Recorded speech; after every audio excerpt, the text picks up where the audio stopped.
All right, now we're live. Hello, everyone. It's Bedan here and Clio talking today about landlord insurance. Who pays the damages here in Novak News? Stay tuned while we talk about landlord insurance.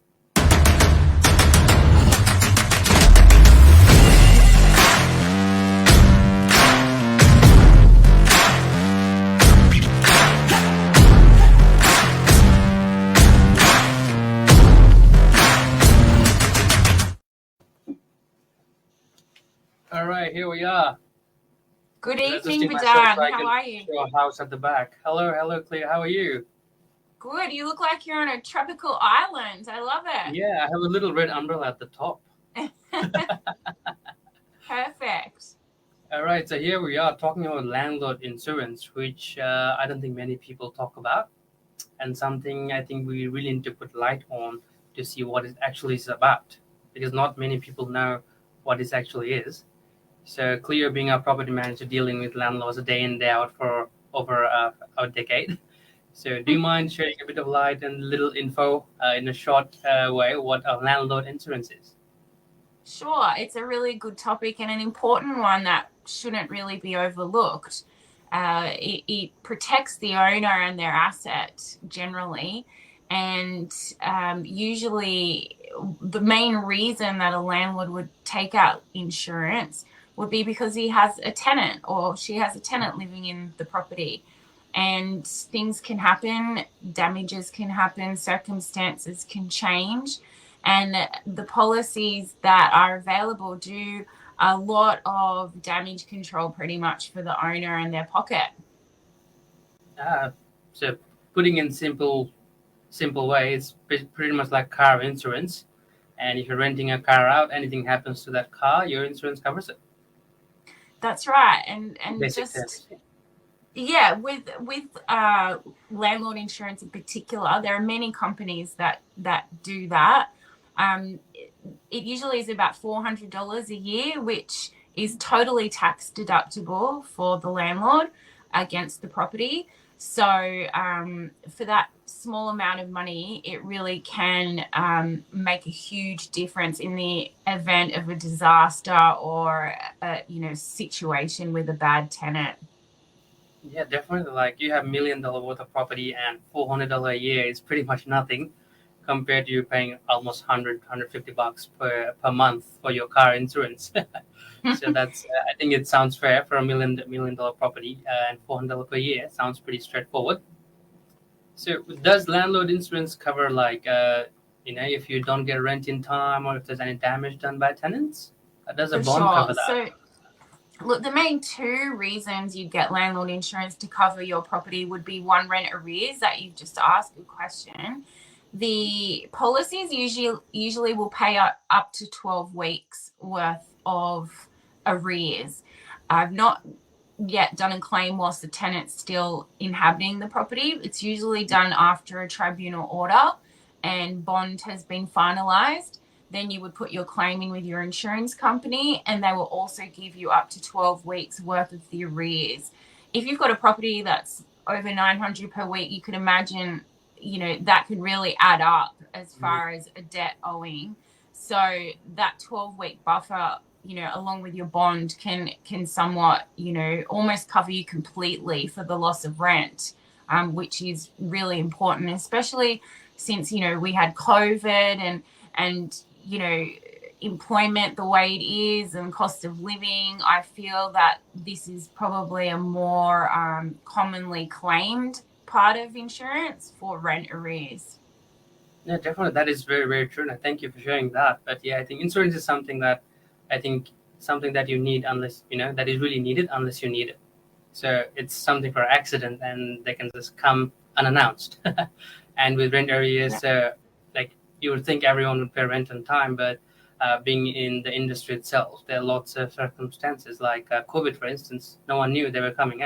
So, but here we are, dealt with it. I think Clio and lots of our property managers dealt really hard throughout those period, and I think landlord insurance might have come in handy at those times.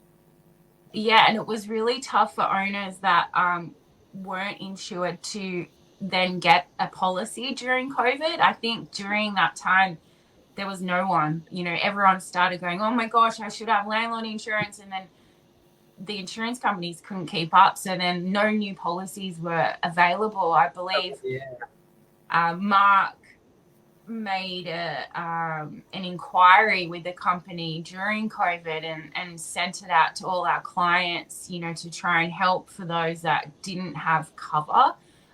So that was really good for some of our clients that benefited from that during COVID. But insurance, although it's there for many things, another thing's damage. You know, when your property's damaged maliciously by a tenant, it can really cost you your investment. Some of these properties that have, you know, been poorly treated. So, and that has to do with management as well.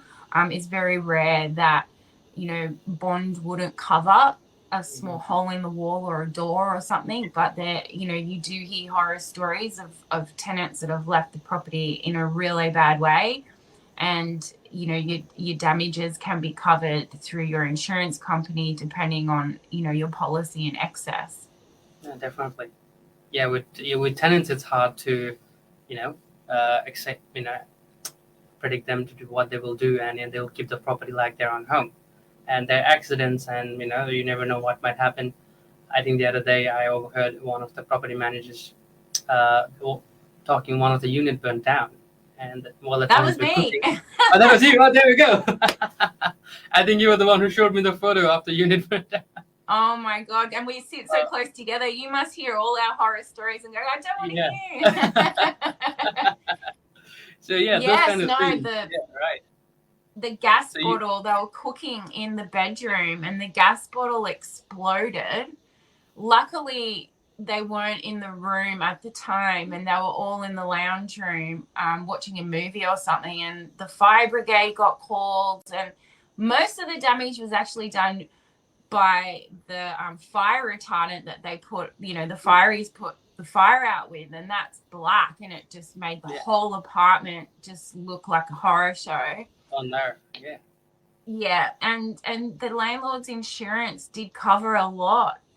They had it all repainted. You have to get forensic cleaning done, which was thousands. They had cupboards replaced in the kitchen, curtains, the light fittings had melted.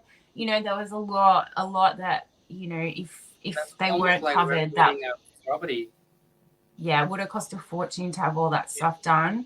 And this company in particular, which I can't name, but they did such a quick turnaround with everything. They also paid the loss of rent. So during the time the property was inhabitable, the tenant had to move out. But the time that it was vacant and whilst all these repairs were happening, the owner also received the same amount of rent that she was getting during the tenancy. So, you know, that if that's not a tip to get landlord insurance, I don't know what is.